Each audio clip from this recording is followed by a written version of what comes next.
Le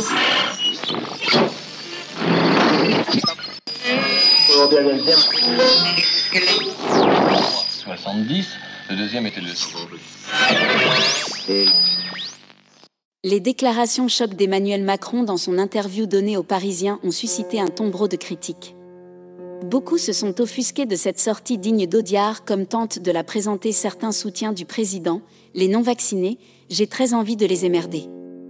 Moins, en dehors des oppositions, ont condamné des propos autrement plus étonnants dans la bouche d'un président de la République, un irresponsable n'est plus un citoyen. Plus surprenant encore, au cœur de cette polémique de rentrée, c'est Édouard Philippe, l'ancien Premier ministre d'Emmanuel Macron, qui a fait immédiatement entendre sa différence. Dès mercredi matin, lors de l'émission Les 4 vérités de France 2, Édouard Philippe a pris clairement ses distances avec le chef de l'État. Nous voulons nous départir de l'acidité, de l'immédiateté, des polémiques incessantes, des petites phrases qui pourrissent le débat, a taclé le maire du Havre.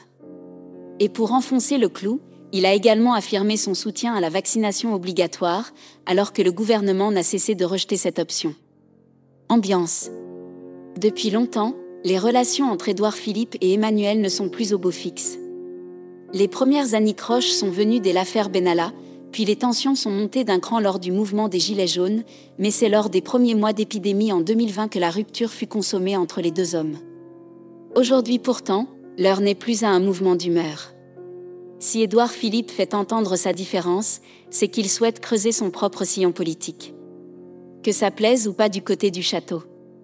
Déjà, en septembre dernier, Édouard Philippe avait profité d'une interview à Challenge pour sonner l'alerte sur l'état des finances publiques après le quoi qu'il en coûte.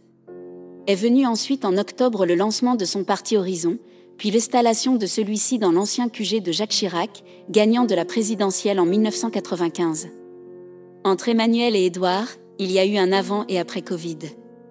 La Covid, c'est un peu comme Jésus-Christ en termes de temporalité, c'est le marqueur de la temporalité de ce quinquennat, ironise un ancien macroniste.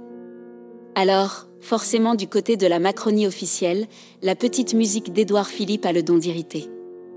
Les proches du président de la République souhaiteraient que l'ancien Premier ministre mouille davantage sa chemise durant cette campagne. Tous ont bien compris que le maire du Havre souhaite maximiser la présence de ses troupes lors des prochaines élections législatives. Au cœur des tensions entre Édouard Philippe et l'Élysée, les négociations sur les futures investitures. Le rapprochement entre Horizon et Agir a ainsi déclenché la fureur d'Emmanuel Macron, et le projet a finalement quelque peu avorté. Bien sûr. Je ne suis pas venu pour beurrer les tartines, a ainsi rappelé Philippe lors de son interview à France 2. En réalité, une proche d'Édouard Philippe avait annoncé la couleur en fin d'année. La maire d'Albi, Stéphanie Guiraud-Chomeil, tout juste nommée référente Occitanie d'Horizon, a expliqué à la Dépêche du Midi qu'elle n'aurait aucun soutien public pour ces élections. Ni Macron, ni Pécresse donc. Et la maire d'Albi d'ajouter sans ambiguïté, mon candidat, c'était Édouard Philippe. Il est donc aujourd'hui très clair que les troupes du maire du Havre rêvent à la présidentielle, mais à celle de 2027, et non à celle de 2022.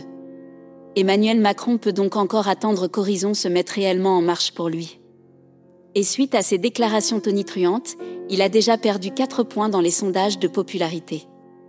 Comme le rappelait un vieux routier de la politique, Jacques Chirac, les emmerdes, ça vole toujours en escadrille.